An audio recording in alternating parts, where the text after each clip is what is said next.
नमस्कार, मैं हूं आपके साथ अलीम अतर। बुलेटिन की शुरुआत बड़ी खबर से करेंगे। अनंत सिंह पर गोलीबारी मामले में बड़ी खबर है। पुलिस ने पूर्व विधायक अनंत सिंह के खिलाफ एफआईआर दर्ज की है।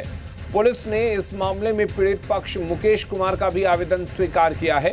फायरिंग के आरोपी सोनू मोनू के पिता ने अनंत सिंह और उनके समर्थकों पर घर पर गोलीबारी करने के मामले में एफआईआर दर्ज कराई है। प्रमोद कुमार ने अनंत सिंह पर राजनीतिक साजिश के तहत उनकी पत्नी पर जानलेवा हमला करने का भी आरोप लगाया है। ग्रामीण एसपी विक्रम सिहाग ने बताया कि अगर और कोई पक्ष इस मामले में आवेदन देना चाहता है तो उसे भी स्वीकार किया जाएगा। देर रात करीब 1 बजे फॉरेंसिक टीम गोलीबारी वाले स्थल पर जांच करने पहुंची।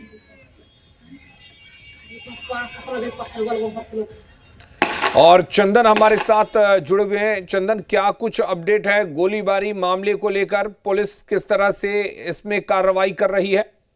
जी, करीब देर रात करीब 1 बजे तक फॉरेंसिक टीम और कई थानों की पुलिस वहां पर मौजूद थी, घटनास्थल पर मौजूद थी। और वहां गोली जो चले थे तो उसके खोखे ढूंढने के प्रयास किए जा रहे थे। उसमें से कल रात को दो खोखा उसका बरामद किया गया है घटनास्थल से। और लगातार forensic team Sonu Monu gang के घर पर भी जांच करती रही और घटनास्थल का मौका का मुआयना करती रही। लेकिन इस मामले में अभी तक ये अपडेट है कि पुलिस ने भी एक केस अपनी तरफ से दर्ज किया है, जिसमें ये आरोप लगाया गया है कि जब मुकेश कुमार के घर का ताला खुलवाने के लिए वो लोग गए तो एक जनप्रतिनिधि और उनके समर्थक और स्थानीय ग्रामीणों ने उनके साथ गाली गलौज और अभद्रता की है। तो एक तो केस पुलिस की तरफ से किया गया, दूसरा जो पीड़ित पक्ष है जिसके घर पे ताला जबरन लगा दिया गया था सोनू मोनू गैंग के द्वारा, तो उसने भी एक एफआईआर उन लोगों पर दर्ज किया है। और सोनू मोनू के पिता जो हाईकोर्ट में एडवोकेट है, उन्होंने मोकामा के पूर्व विधायक अनंत सिंह जी पर भी एक मामला दर्ज कराया है, जिसमें कि फायरिंग करने का आरोप इन पर लगाया गया है। और एक जो उमेश यादव, जो अनंत सिंह जी के एक व्यक्ति थे जिनके गर्दन में गोली लगी थी, उनकी तरफ से भी जानकारी मिली है कि एक case in Sonu Monu gang पर दर्ज कराया गया है। जी चंदन, कुल कितने एफआईआर दर्ज हुए हैं? और सवाल ये है कि इन एफआईआर को लेकर पुलिस क्या कह रही है? इस मामले में ग्रामीण एसपी विक्रम सिहाग जी से कल देर रात उनसे बात की गई तो उन्होंने बताया कि अभी इंतजार किया जा रहा है कि अगर कोई और पक्ष भी इस मामले में अगर केस दर्ज कराना चाहता है तो उसके मामले पे भी संज्ञान लिया जाएगा। यानी कि अनंत सिंह जी की तरफ से अभी कोई केस दर्ज नहीं किया गया है।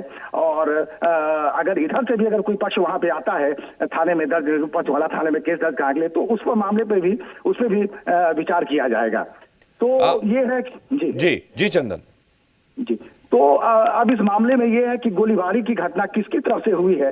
सोनू मोनू गैंग अनंत सिंह जी पर आरोप लगा रहा है कि इन लोगों ने पहले घर पर गोलीबारी की है, और जबकि इधर की तरफ से कहा जा रहा है कि सबसे पहले जब हम लोगों ने ताला खुलवा करके सोनू मोनू के पास ये बताने के लिए गए कि आपने क्यों जबरन उनके घर पर ताला लगा दिया और रंगदारी की आप मांग कर रहे हैं, पता चला है कि 50 या 60 लाख रुपए उनसे मांगा जा रहा था, जबकि वो गरीब व्यक्ति थे और उनका घर का ताला खुलवाने के लिए मतलब ये लोग पहुंचे थे। तो इस मामले को लेकर के पूरा विवाद ये बढ़ता चला गया और उसके बाद ये उसकी अंतिम परिणति गोलीबारी के रूप में हुई है पचमला थाने। चंदन, हम आपसे ये जानना चाहेंगे कि जहां पर ये गोलीबारी की घटना हुई है, पुलिस पहुंची है, एफएसएल की टीम गई और जो गोलियों के खोखे थे उनको बरामद करने की कोशिश कर रही है। क्या ग्रामीण प्रत्यक्षदर्शी इस पूरे मामले में कुछ बोलने को तैयार हैं पुलिस से? जी, सोनू मोनू के साथ जो कुछ स्थानीय ग्रामीण मौजूद थे, उन्होंने बताया कि करीब 60 से 70 राउंड वहां पे फायरिंग की गई है। और इस मामले में गोलीबारी उनका कहना है कि इधर की तरफ से की गई और वही एक दूसरे पे आरोप प्रत्यारोप लग रहा है, लेकिन कम से कम 60 से 70 राउंड फायरिंग की गई। लेकिन देर रात चूंकि अंधेरा होने के कारण एफएसएल की टीम और पुलिस की भी टीम टॉर्च से गोली के खोखे ढूंढने का प्रयास कर रही थी, लेकिन कल रात सिर्फ 2 खोखे बरामद किए गए। लेकिन उम्मीद है कि सुबह अगर वो घटनास्थल पर अगर कायदे से वो जांच की जाएगी तो और भी बहुत सारे वहाँ खोखे वहां से बरामद हो सकते हैं, क्योंकि 60-70 राउंड फायरिंग हुई है। बिल्कुल। अनंत सिंह की तरफ से कोई प्रतिक्रिया आई है इस पूरे मामले को लेकर? अनंत सिंह जी का कहना है कि सोनू मोनू गैंग का वहां पर स्थानीय एक वर्चस्व की लड़ाई के लिए वो लोग लड़ रहे हैं और उन्होंने वहां मिट्टी की ढुलाई का भी कारोबार के वो अवैध कारोबार वहां कर रहे हैं और स्थानीय जनता को आतंकित किए हुए हैं। इस मामले में भी देखा गया कि एक पीड़ित व्यक्ति था, उसके घर पर जबरन ताला लगा दिया गया, उसे घर पे कब्जा कर लिया गया, उससे रंगदारी की मांग की जा रही थी। तो कहीं ना कहीं उस क्षेत्र में वर्चस्व की लड़ाई है, जिसको कि लेकर उसे ये खतरा है कि मोकामा के पूर्व विधायक अनंत सिंह जी की तरफ से भी चुनौती दी जा सकती है। तो कहीं ना कहीं ये इन दोनों ये वर्चस्व की लड़ाई इसको कही जा सकती है। बिल्कुल। चंदन, एक आखिरी सवाल आपसे ये है कि वर्चस्व की लड़ाई है ये तो तय है, लेकिन जो घर पर जबरन ताला लगाने का मामला था, सोनू मोनू गैंग की तरफ से अगर ताला लगा दिया गया था, तो क्या इसके बारे में पुलिस से कोई कंप्लेंट की गई थी, कोई शिकायत की गई थी, पुलिस की तरफ से कोई हस्तक्षेप हुआ था, या यहां पर वर्चस्व दिखाते हुए ही अपने स्तर पर इस मामले को सॉल्व करने की कोशिश थी? पुलिस की इस मामले में बड़ी लापरवाही सामने आई है। मुकेश कुमार के घर पर जब जबरन तालों को बाहर निकाल करके जबरन ताला लगाया गया, उनके साथ मारपीट की गई। पहले भी कई बार मारपीट हो चुकी थी और लगातार 6 महीने से कई बार वो पचमाला थाना में केस दर्ज कराने के लिए गए थे। लेकिन इन लोगों का कहना है कि कई बार जाने के बाद भी उन्होंने इस मामले में कोई भी केस दर्ज करने के लिए वो लोग तैयार नहीं हुए। उसके बाद वो आवेदन लेकर के यहाँ मोकामा के पूर्व विधायक अनंत सिंह जी के घर पर आए थे। उन्होंने कहा कि पहले आप एएसपी ऑफिस जाइए, और जब एएसपी ऑफिस जाते हैं तो वहां से भी इस मामले में कोई सही रिस्पांस नहीं मिलता है। उसके बाद जब यहाँ जानकारी मिलती है तो कहते हैं कि अब तुमको न्याय नहीं मिलता है तो चलो हम साथ चलते हैं।